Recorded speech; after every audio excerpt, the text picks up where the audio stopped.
Have you ever walked through a storm? If you've ever had to walk through a storm in your life and you're able to in this moment, I invite you to stand up. Look around. And Iva not only is standing up, but she got a hand up too. Right? Right? Look around. You're not the only one. You're not the only one who's ever walked through a storm. Now, if in walking through one of those storms you got a lesson or a blessing, then you can sit down. Look around. Look around again. There's nobody who has been through a storm, or in all the storms that we've each been through. We've got some blessings too. And so this idea, this month of rising from the ashes, of being able to deal with grief and loss and pain and all of the things that happen in our human experience, we still can rise up, right? Andre Day's song, Rise Up. I'll rise up 1,000 times. I'll rise up 1,000,000 times. I will rise up just like the phoenix through the ashes, because I know that there is a truth that is bigger than whatever this experience is that right now feels like a burden. Right? I don't know, I've been through my share of storms just like all of you. I mean, some of you can relate to storms like having a $4,000 car repair bill in a month where you only got $300 and you don't know where the money's coming from, yeah? Or having a relationship end in divorce or separation that you thought you would be in for the remainder of your life.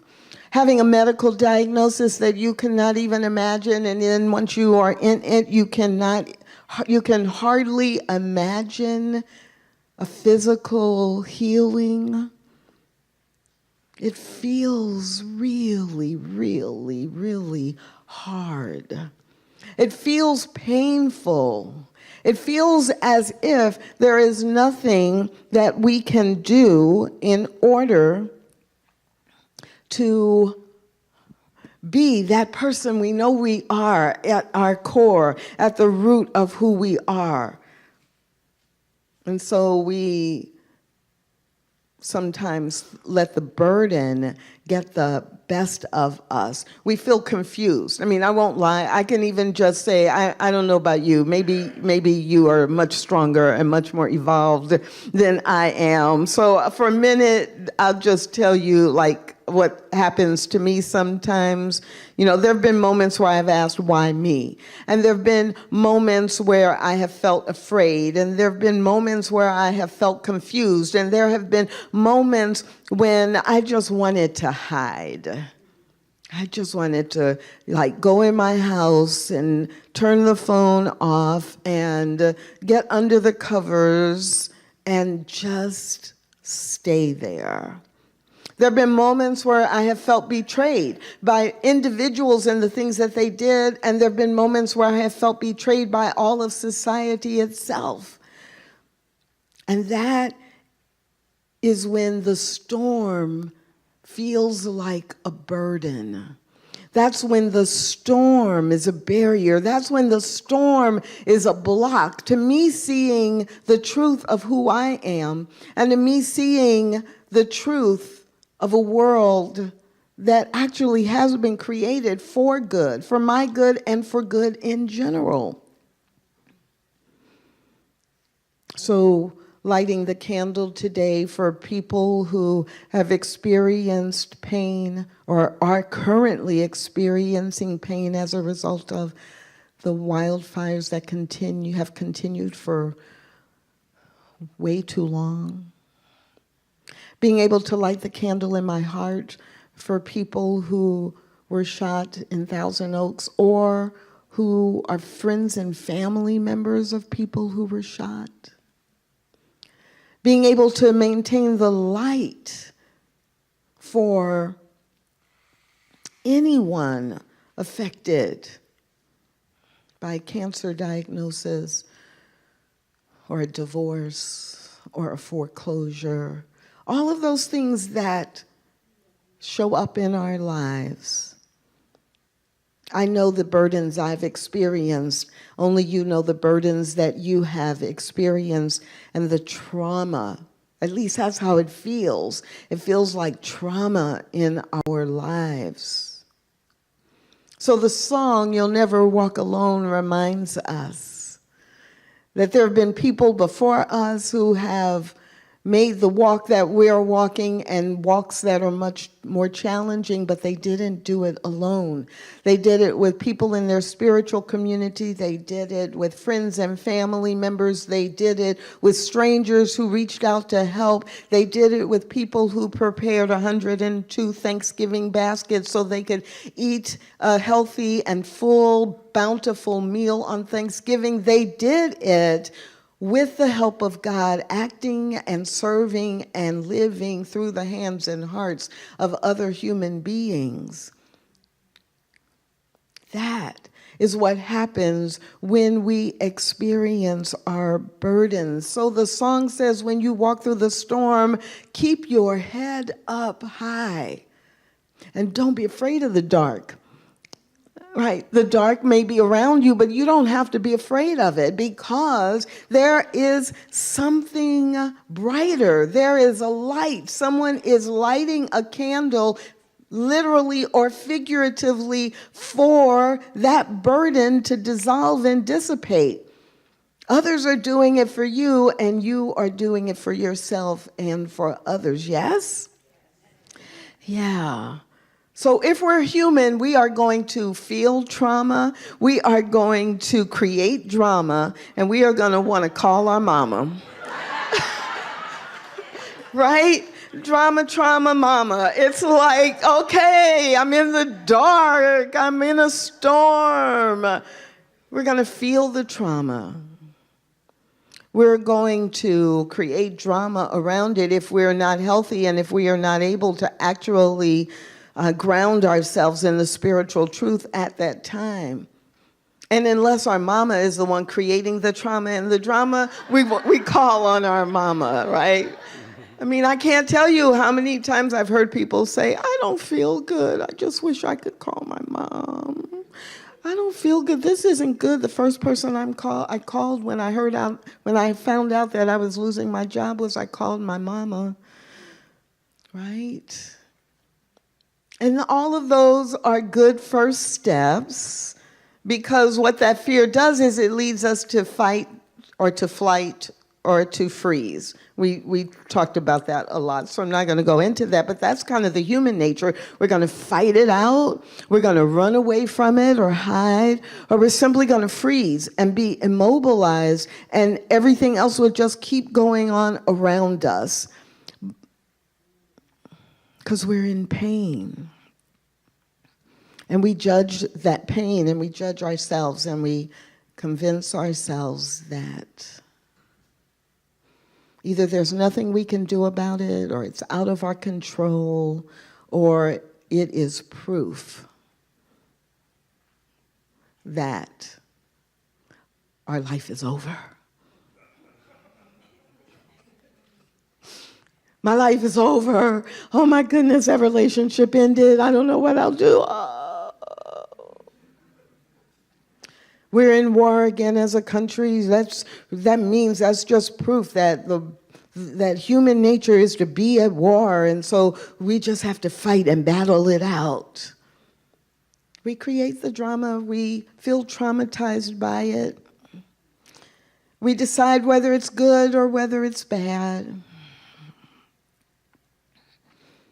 Most of you have heard the fable. Alan Watts made it famous in our time, but the truth is it's a story that goes on that was developed and has been told in Chinese culture for centuries.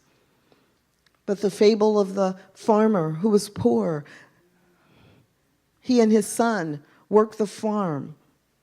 They had very limited resources. Their most valuable resource was a horse that they used to help work the farm, and that horse ran away, got out of the fence, disappeared.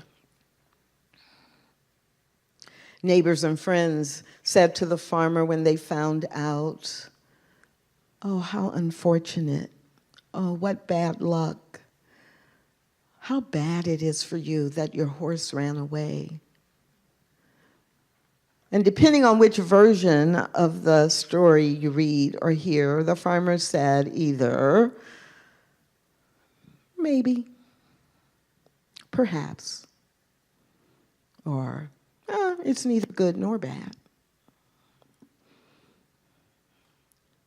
A day or a few days later, the horse returned.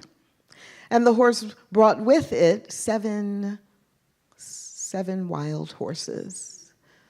The neighbors heard about it and said, "Oh, what good luck. Now you have 7 horses." And the farmer said, "Perhaps, maybe. It's neither good nor bad. We'll see."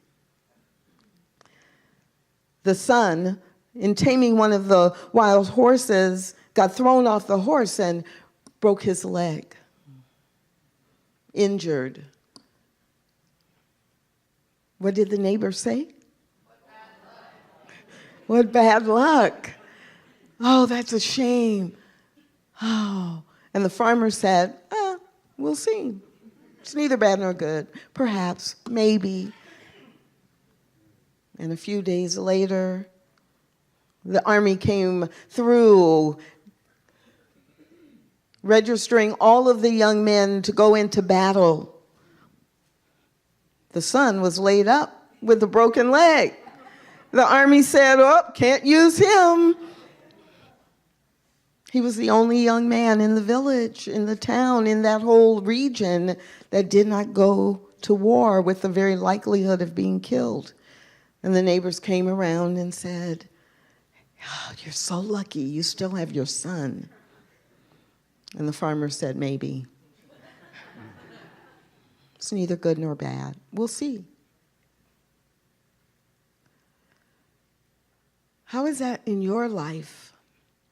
Where things happen and you're so quick to judge them as good or bad. You're so quick to say, "Oh, I'm so lucky," or, "Oh, that was bad luck. All the bad things always happen to me."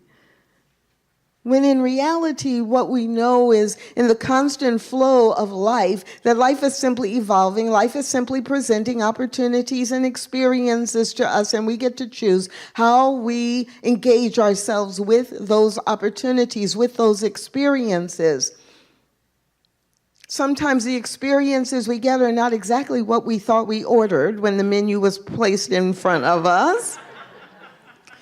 And so at that moment, we get to be like the farmer and say, isn't that interesting? This isn't quite what I ordered, but let me just wait and see how it plays out.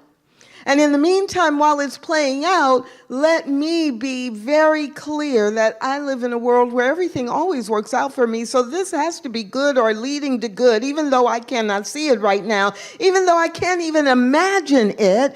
I must know, because it's happened to me time and time again. I mean, every one of you stood up. You've had some storms, and every one of you sat down when you thought about the fact that at some point, one of those storms, if not all of them, there was a blessing that came from that. There was a growth that came from that. There was an expansion, an elevation that came from what seemed like your lowest lows. And then 10 years later, you look back and it was such an important turning point that you counted as one of your highest highs. Yes? Has that happened to anybody but me? Anybody besides me? So we all are going to experience pain, every one of us. Pain is part of the journey, part of the process, but we don't have to be traumatized by that pain in a way that changes everything in our lives. Actually, we can empower that pain to change everything in our lives, but in a way that moves us toward our good. In this month's Book of the Month, Bouncing Forward by Michaela Haas, one of the things that she says that made me really read the book, I will tell you a little secret. Sometimes we have our Book of the Month, right? And I think, oh, well, okay, I'm speaking on the third Sunday, so let me just kind of thumb through it and see what catches my eye, and maybe that's what I'll base the talk on. But often, more often than not, I actually do read the whole book. What made me read this entire book is this phrase. In part 1, Michaela Haas titles that whole section Beyond Resilience, and this line sold me on the book. Strategies for strengthening our soul's immune system. I'm like, oh, she's going to write about strategies? She's going to tell me how to strengthen my soul's immune system? Yeah, I want to read this. I want to see what she has to say about that. Now, what's true is that as I continued to read, I started translating that line into strategies for allowing myself to be guided by my soul's immune system. Because I really thought about it, and I kept thinking, well, my soul is already 100%. And so I'm not really strengthening my soul's immune system. I'm strengthening my willingness and ability to tap into. So I'm going to use my soul's immune system as my GPS and not my drama and my trauma as my GPS, right? But that's the line that when I read it, I was like, that's really interesting, and that could be really valuable if I could learn how to use my soul's immune system when things that happen. When I have the flu, right, and I have the virus, my body's immune system kicks in order for my body to move itself back to operating from a place of wellness. So it's like, oh, my soul has an immune system too. I just have to use it. I just have to tap into it. So that really got me into the book. And, you know, what Michaela Haas does in this book is she really reminds us that our immune system is like the lyrics in the song, You Never Walk Alone, at the end of the storm, is a golden sky and a sweet silver song of a lark. The song takes us back to nature, to our human nature, to physical nature, but also to our spiritual nature that is always seeking to operate. So if I am not afraid of the dark, and instead I listen for the song of the lark that is flying in a golden sky, guess what? I'm not going to walk through this alone, and I'm going to move into a place that actually I can see good. And I don't know about you, but I know for me, though, there are those days when the darkness seems to be taking over, surrounding me, but it's my job to not let it infiltrate me and become me, even if it is all around me. And so I love what Michaela Haas talks about in this section 1. And actually in all 3 sections, she talks about the dance with pain. And what is so great about this book is she doesn't just give us academic theory. She doesn't just give us her own personal thoughts. If you haven't purchased the book already, then let me tell you what this book is about. She interviewed more than 24 people. Some people you would know, they're by name, like Maya Angelou. Other people you have never heard of. But she interviewed them about some of their biggest traumas and tragedies and disasters and how they came through it. She interviewed the surfer who was at the age of 17 listed as one of the, up and coming top 10 surfers in the world, and he was paralyzed surfing at 17. And how did he come back? How did he face the world and then build a life that is amazing by all counts? What was going on in his mind and his heart, both at the beginning and all the way through the journey? She interviewed people who were in the Holocaust, and how did they navigate that, and how did they navigate afterwards? What is it that kept them positive and allowed them to build a life that had significance for themselves personally and the world? And throughout the book, she talks about what we do with our pain. So in this first section, I'm smiling because she writes a very brief letter to pain at the beginning of each of the sections. But I love this one at the beginning, because when we're just starting to work with our pain, but we realize the pain, and the pain is feels like it's taking over our life, and we're actually caught up in the trauma. Here's what Michaela says. Dear Pain, I think we both underestimated each other. I underestimated your perseverance, your nuclear force to overwhelm me, and your unbroken willingness to have a place in my life. But you underestimated my tenacity too. Signed, Hanging in There. That we start at that point of recognizing the pain exists and that it is pushing us. It is like hurting us. And then there's that moment where we go, wait a minute.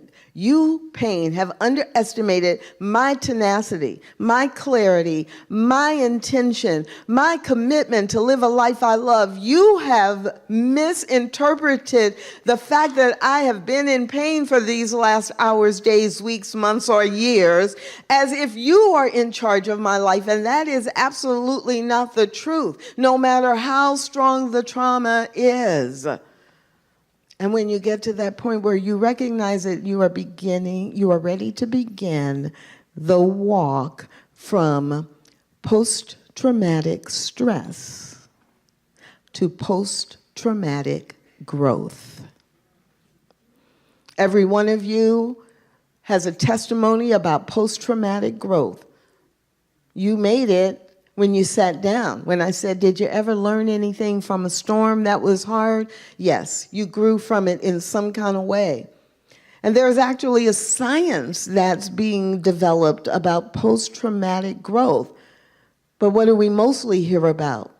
We mostly hear about post-traumatic stress syndrome and post-traumatic stress as if it is the natural way, that anytime we've been in trauma, that it's going to stay with us for the rest of our life, and it is going to be something that harms us, controls us.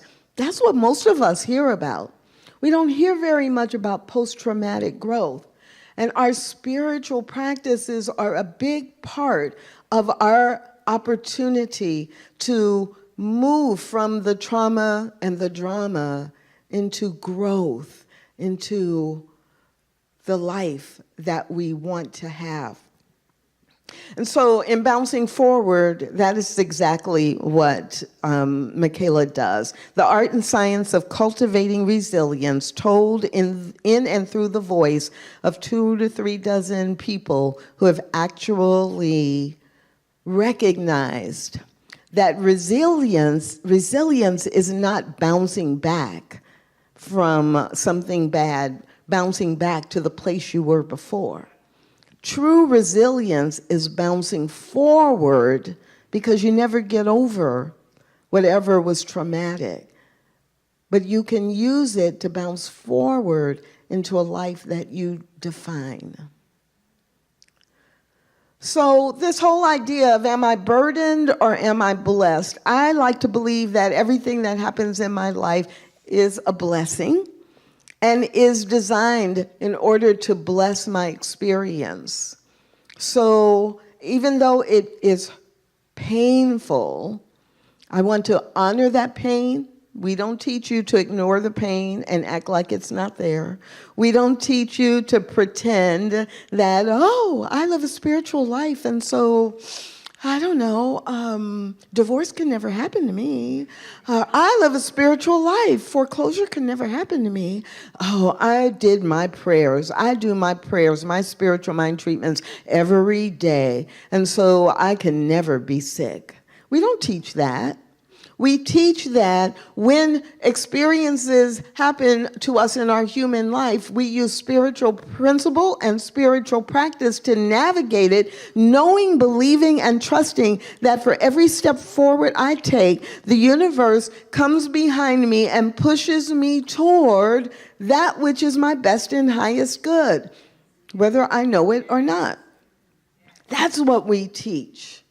And so Ernest Holmes really helps us remember that in lots of ways in our primary textbook, The Science of Mind. I particularly love this poem / meditation. If you are not familiar with our textbook, at the end, near the back of it, Ernest Holmes has presented a lot of really short poems or meditations that we can use. And I really love this one when I find myself in pain, physical, emotional, or mental pain. No harm shall befall you. No harm shall befall you, my friend, for a divine presence attends your way and guards you into the all good. Loving kindness awaits you at every turn of life's road. Guidance is yours along the pathway of experience. And an infallible power protects you. God and no other is your keeper. I proclaim this for you. I'm going to read it again. No harm shall befall you, my friend, for a divine presence attends your way and guards you into the all good. Loving kindness awaits you at every turn of life's road. Guidance is yours along the pathway of experience. And an infallible power protects you. God and no other is your keeper. I proclaim this for you. I especially like the line, guidance is yours along the pathway of experience, because all of our life is just an experience after experience after experience after experience, condition after condition after condition after condition. And like the farmer in the Chinese parable, in the Zen parable, it's just an experience, it's neutral, but what we do with it is what then defines our life. So this week, I encourage you to pay attention to the experiences you are having. It's okay to define on the surface an experience as a burden, but it's not okay to leave it there. It's okay to experience something and feel, really, completely and totally feel the pain of it. But it's not okay to accept that that pain is a permanent part of who you are. Because who you are is an amazing being that is more than anything you could imagine. And everything that happens in your life is a part of your special, unique experience. It is a gift to you for your own growth, for your own expansion, and to help you be someone who can bring some more light to not only your life, but to the entire world. So are you burdened or are you blessed? It's up to you. Let's go into prayer together. In this moment, I recognize that there's only one life. That life is God. That life is spirit. That life is the universal expression of love, joy, beauty, wholeness, harmony, unity. And that life is my life now and the life of every person within the sound of my voice. In fact, that life is the life of everything that is alive, whether it is a tree, a plant, a flower, the sun, the galaxies, the planets.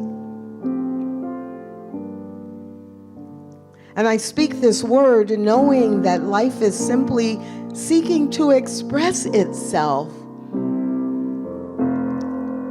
And that life is expressing itself in ways known and unknown, in ways I understand and in ways that I can never understand. But I believe that it is all working together for good. There is no power of evil. There is only a power for good, and it is always available, and it is always expressing. So this week, walking into and walking through the human experience, let it be clear and let it be known and let it be celebrated that life is a blessing. And let each trauma be transformed, be the seed of transformation into post-traumatic growth. As each rises like the phoenix into a life that works for each individual perfectly, and a life that creates a world that works for all. I'm so grateful for knowing that this is the truth that is seeking to express in, as, and through me, and in, as, and through everyone present. And for that, I have the deepest gratitude. So from that gratitude, I release this into the truth of being, into the truth of expression. And I invite you,